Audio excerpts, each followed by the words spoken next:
दोस्तों, बहुत समय पहले की बात है। किसी नगरी में एक युवक रहा करता था। वह युवक बहुत ही शर्मीला था। वह इतना शर्मीला था कि जब भी उसके सामने कोई नया व्यक्ति आ खड़ा होता तो वह उससे बात तक नहीं करता था। यहां तक कि जिन्हें वह जानता था, पहचानता था, उनसे भी बात करने में उसे बहुत शर्म आया करती थी। वह उनसे भी ठीक से बात नहीं कर पाता था और अपनी इस समस्या के कारण वह खुद ही बहुत परेशान रहता था, क्योंकि वह अपने जीवन में कुछ कर ही नहीं पा रहा था। धीरे धीरे समय बीतता गया और समय बीतने के साथ साथ उस युवक की शर्म आने की आदत भी बढ़ती चली गई, जिस कारण वह अत्यधिक निराश रहने लगा, परेशान रहने लगा, चिंतित रहने लगा। उसे यह समझ नहीं आ रहा था कि वह अपनी इस समस्या से किस तरह से छुटकारा पाए। उसके घर वाले भी अब उसकी इस समस्या को लेकर बहुत चिंतित रहने लगे थे। वे सोचते थे इसका क्या होगा, या अपने जीवन में कुछ कर पाएगा भी या नहीं। जब भी वह कहीं पर काम के लिए जाता तो लोग उसके इस सीधेपन का फायदा उठाते, उसे परेशान करते। वह कुछ ज्यादा कह नहीं पाता था, जिस कारण उसे कोई कुछ भी कह देता और वहां से चला जाता। इन्हीं सब कारणों की वजह से उसका मन कहीं भी किसी भी काम में नहीं लगता। वह हर काम को कुछ ही दिनों में छोड़ दिया करता। उसके मन में बहुत कुछ चल रहा था। उसके मन में विचारों के तूफान उठ रहे थे।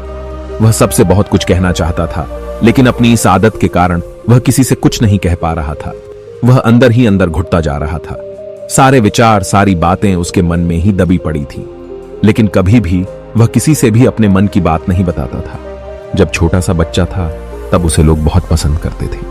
उसकी इस आदत को भी लोग सराहते थे, लेकिन इसी आदत की वजह से जब वह बड़ा हो गया, युवा हो गया, तो इसी आदत के कारण उसे अपना जीवन जीने में भी अत्यधिक परेशानियां उठानी पड़ रही थी। और वह युवक भी अपनी इस गलती के कारण बहुत परेशान रहता। अपनी इस एक आदत से छुटकारा पाना चाहता था। वह चाहता था कि वह लोगों से अपने मन की बात खुलकर कह पाए। वह जो कुछ करना चाहता है, जो कुछ कहना चाहता है, वह सबसे वह खुलकर कह सके, कर सके।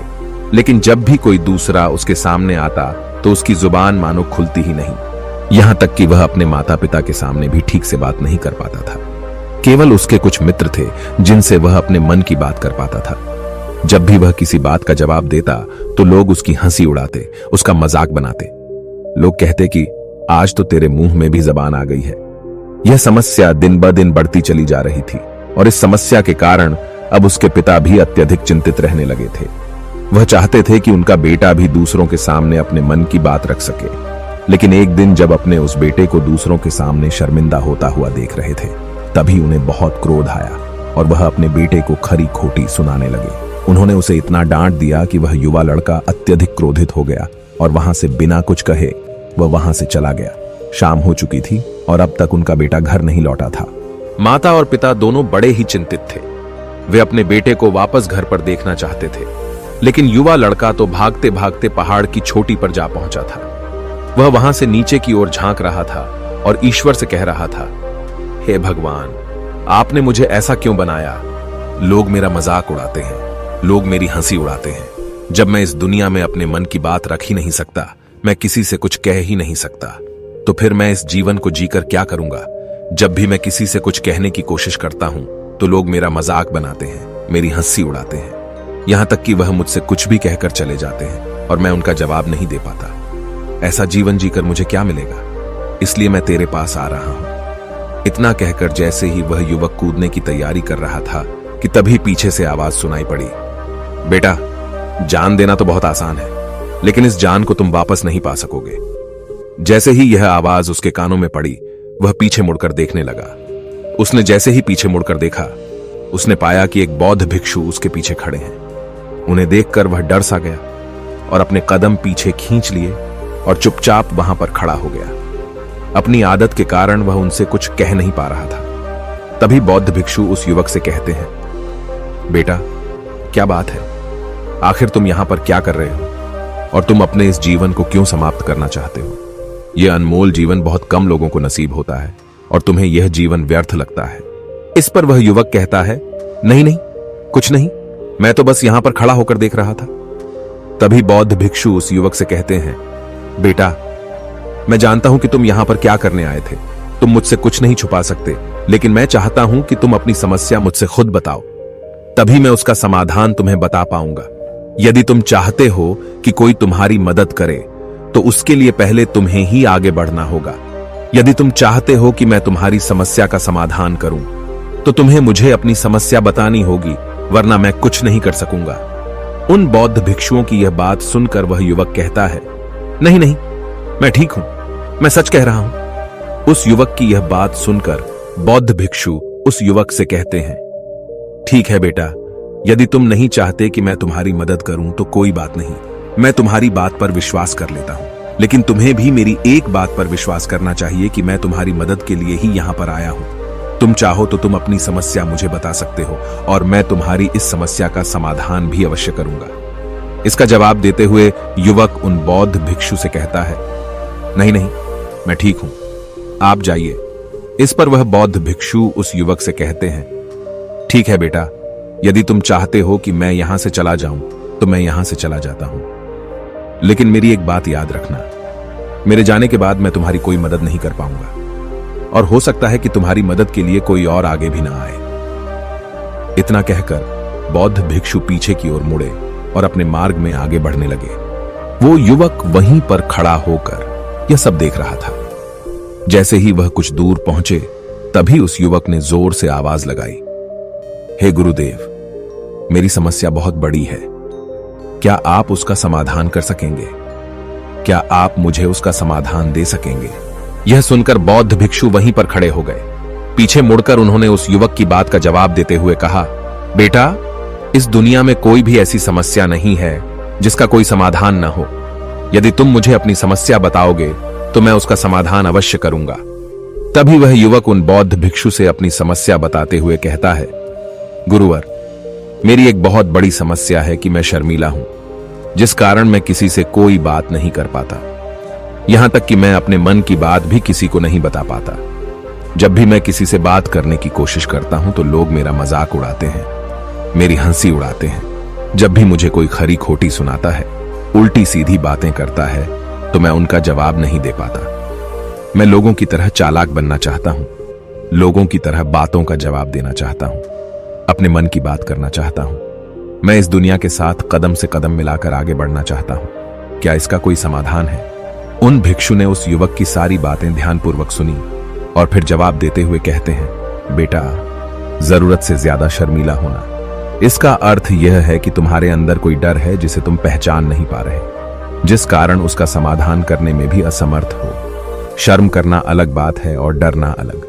जब हमारे भीतर डर होता है तब हम कहीं भी, किसी से भी कोई भी बात नहीं कर सकते। हमें चारों तरफ केवल डर ही नजर आता है और हम हर जगह से डरते ही रहते हैं, लेकिन इसे शर्माना नहीं कहते। शर्म तो बस एक हद तक तुम्हें चुप रख सकता है। फिर वह बौद्ध भिक्षु उस युवक से कहते हैं, बेटा, तुम सबसे अधिक किससे शर्माते हो? युवक इसका जवाब देते हुए कहता है, गुरुवर, मुझे अपने पिता से बात करने में बहुत शर्म आती है, मैं उनके सामने कुछ बोल ही नहीं पाता। तभी वह बौद्ध भिक्षु उस युवक से कहते हैं, अच्छा, तो यह बताओ, जब तुम अपने पिता से बात कर रहे होते हो या फिर बात करने का प्रयास करते हो तो तुम्हारे मन में कैसे ख्याल आते हैं? युवक इसका जवाब देते हुए कहता है, गुरुवर, जब भी मैं अपने पिता से बात करने का प्रयास करता हूं तो मुझे ऐसा लगता है कि मानो मेरे पिता अभी मुझे डांट देंगे, मुझ पर क्रोध करेंगे, मुझसे या नाराज हो जाएंगे, और कहीं ना कहीं मुझे यह भी लगता है कि मैं कुछ गलत बात ही करूंगा। यहां तक कि मेरे मन में ऐसे भी ख्याल आते हैं कि शायद मेरे पिता मुझसे प्यार ही नहीं करते। परंतु गुरुवर, आप कहते हैं कि शर्म अलग है और डरना अलग बात है, तो क्या कोई ऐसा उपाय है जिससे मुझे डर ही ना हो? क्या कोई ऐसा रास्ता है जिससे मेरे अंदर का यह डर पूरी तरह से समाप्त हो जाए? कृपा करके मुझे इस समस्या का समाधान बताइए। मुझे अपने इस डर से बाहर निकलना है। मुझे लोगों की तरह अपने इस जीवन को खुलकर जीना है। उस युवक की ये सारी बातें सुनकर बौद्ध भिक्षु उस युवक से कहते हैं, जाओ और अपने पिता से कहो कि मुझे कुछ काम करना है और उसके लिए मुझे आपसे कुछ धन चाहिए। यदि तुम उनसे धन मांगने में कामयाब हो गए तो मैं तुम्हें तुम्हारी समस्या का समाधान अवश्य बताऊंगा।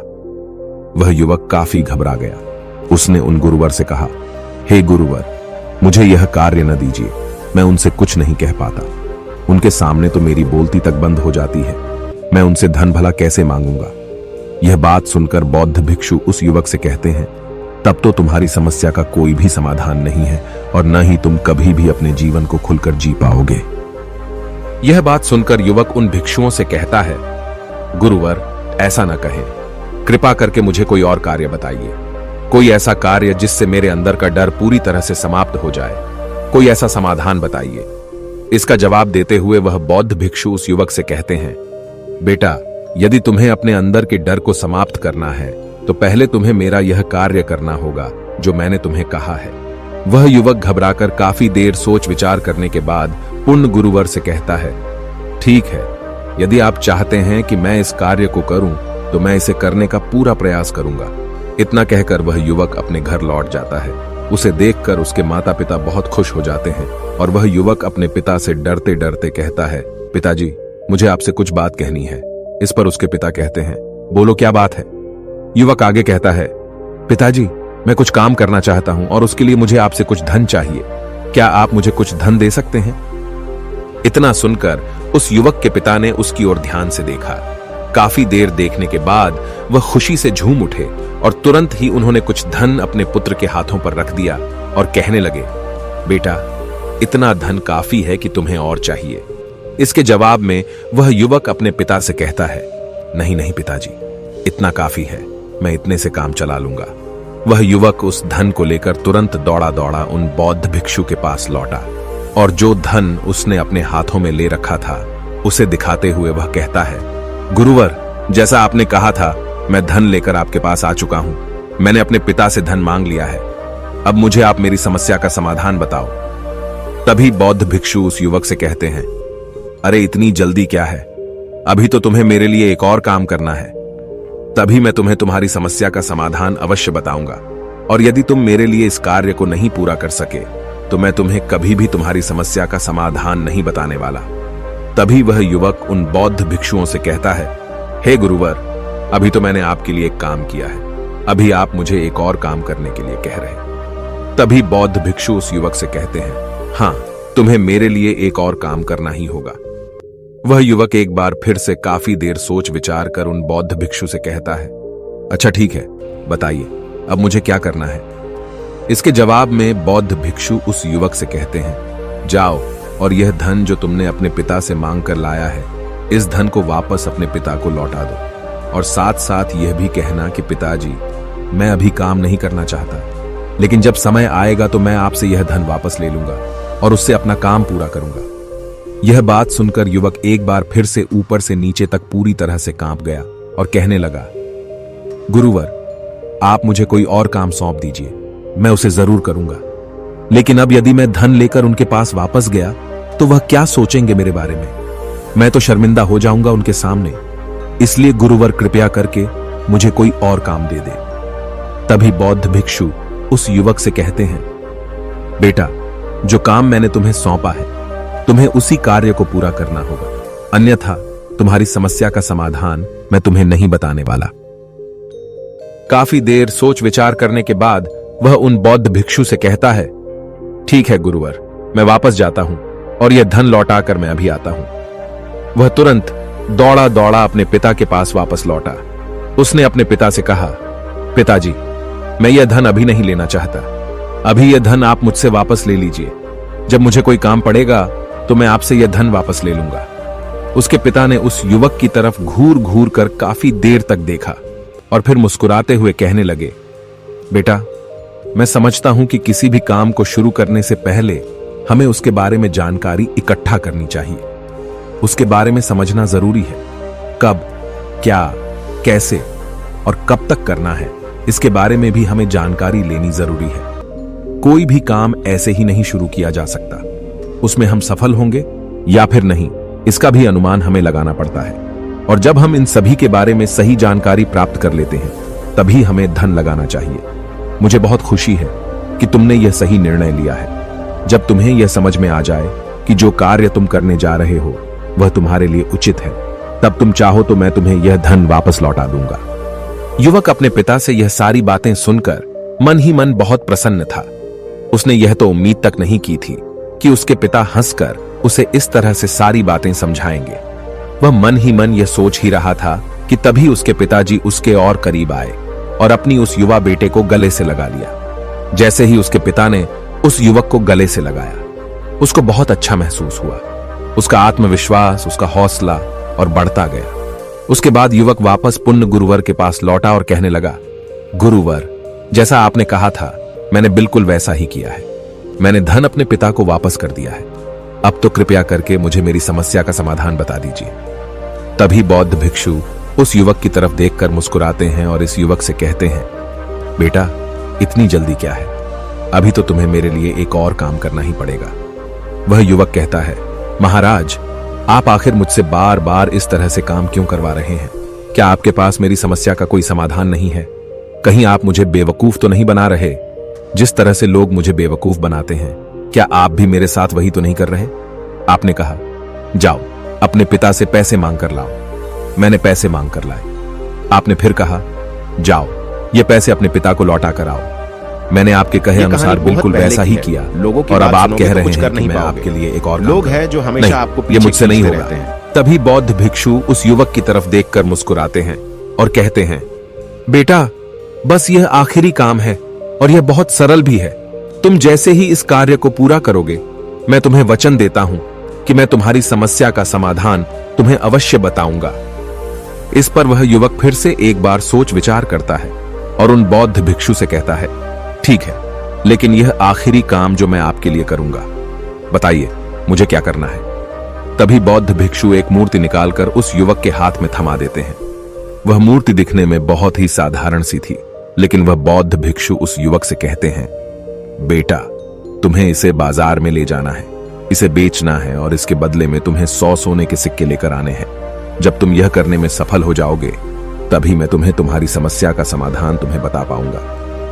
वह युवक उस मूर्ति को अपने हाथ में लेकर बड़े ही गौर से देखता है और उन बौद्ध भिक्षुओं से कहता है, हे गुरुवर, यह तो बड़ी ही साधारण सी मूर्ति लग रही है, मानो मिट्टी की बनाई गई हो।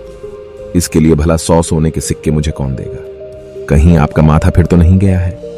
इसके 1 या 2 सोने के सिक्के मिल जाए वही बहुत है, लेकिन इसके लिए 100 सोने के सिक्के कोई नहीं देगा।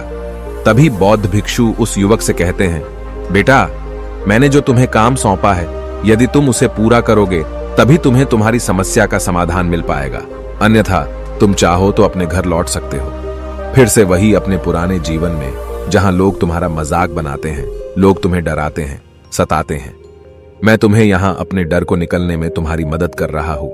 तुम मेरे यह काम करके अपने डर को धीरे धीरे भगा पाओगे। मेरे इस काम को पूरा कर दो, तुम्हें सब समझ आ जाएगा। वह युवक उन बौद्ध भिक्षुओं की बात सुनकर मन ही मन यह विचार करता है कि मुझे तो मेरी समस्या का समाधान किसी भी हालत में चाहिए, जिस कारण वह उस मूर्ति को उठाकर बाजार की ओर चल पड़ता है। बाजार पहुंचकर वह एक जगह चुपचाप उस मूर्ति को लेकर खड़ा हो जाता है और इंतजार करने लगता है कि कोई आएगा और उसे उस मूर्ति के बारे में पूछेगा, और तब वह उस मूर्ति के लिए 100 सोने के सिक्के की मांग करेगा। देखते ही देखते काफी समय बीत गया, लेकिन अभी तक उसके पास कोई भी व्यक्ति नहीं आया था। उसने आसपास देखा तो लोग चिल्ला चिल्ला कर अपने सामानों को बेच रहे थे, जोर जोर से आवाज लगा रहे थे। उसने भी सोचा, यदि मुझे अपनी इस मूर्ति को बेचना है तो मुझे भी जोर जोर से आवाज लगानी होगी। उस युवक ने चिल्लाना शुरू किया, लेकिन वह इतनी जोर से नहीं चिल्ला पा रहा था। उसकी आवाज उसे खुद तक सुनाई नहीं पड़ रही थी, तो भला उसकी आवाज को दूसरे कैसे सुनते, जिस कारण उसे कोई भी व्यक्ति खरीदने के लिए तैयार नहीं था। धीरे धीरे शाम का समय हो चुका था और उस व्यक्ति को यह डर था कि कहीं वह बौद्ध भिक्षु वहां से कहीं चला न जाए, अन्यथा उसे उसकी समस्या का समाधान कौन देगा। यह सोचकर उसने जोर जोर से आवाज लगानी शुरू की कि 100 सोने के सिक्के में यह मूर्ति ले लो। उसकी आवाज सुनकर लोग उसके पास आने लगे और उससे यह सवाल करने लगे, इस मूर्ति में ऐसा क्या है जो तुम इसके लिए 100 सोने के सिक्कों मांग रहे हो? इसके अंदर ऐसा कुछ तो खास होगा ही। युवक काफी देर सोच विचार कर उस युवक से कहता है, नहीं नहीं, मुझे कुछ नहीं पता, मैं तो बस यह मूर्ति यहां पर बेचने आया हूं। तभी उसमें से एक युवक उस युवक से कहता है, अगर ऐसी बात है तो इस मूर्ति को कोई नहीं खरीदने वाला। आखिर इस मूर्ति में ऐसा क्या खास है जिसके लिए तुम सोने के सिक्के की मांग कर रहे हो? यह तो तुम्हें बताना ही पड़ेगा। धीरे धीरे कई लोग उसके पास आए और सभी ने बस एक ही सवाल किया, आखिर इस मूर्ति में ऐसा क्या खास है, ऐसी क्या बात है जिसके लिए तुम सोने के सिक्के की मांग कर रहे हो? उस युवक ने से बातचीत की, उन्हें समझाने की कोशिश की, कई प्रयत्न किए, लेकिन कोई भी उस मूर्ति को 100 सोने के सिक्के देकर खरीदने के लिए तैयार नहीं था। वह निराश हो गया। उसे कुछ समझ नहीं आ रहा था कि वह क्या करे। तभी बाजार में उसने देखा कि कुछ लोग अपने सामानों की खासियत बता रहे हैं। उसे बेचने के लिए उसकी खास खास बातों के बारे में लोगों को समझा रहे हैं। यह देखकर उसने भी सोचा कि मुझे भी इस मूर्ति की कुछ खासियत लोगों को बतानी होगी। उसने फिर एक बार जोर जोर से आवाज लगानी शुरू की।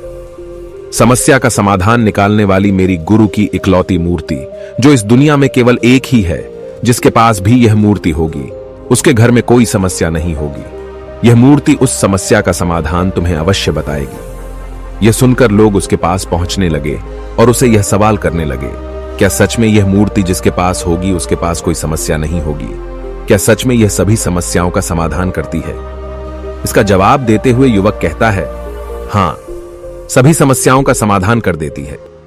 यदि आप इस मूर्ति को ले जाते हैं, आपके घर में कोई भी समस्या होगी तो उसका समाधान यह आपको अवश्य बताएगी।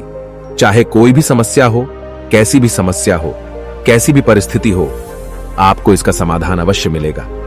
इतना सुनने के बाद अब वही एक मूर्ति सबको चाहिए थी।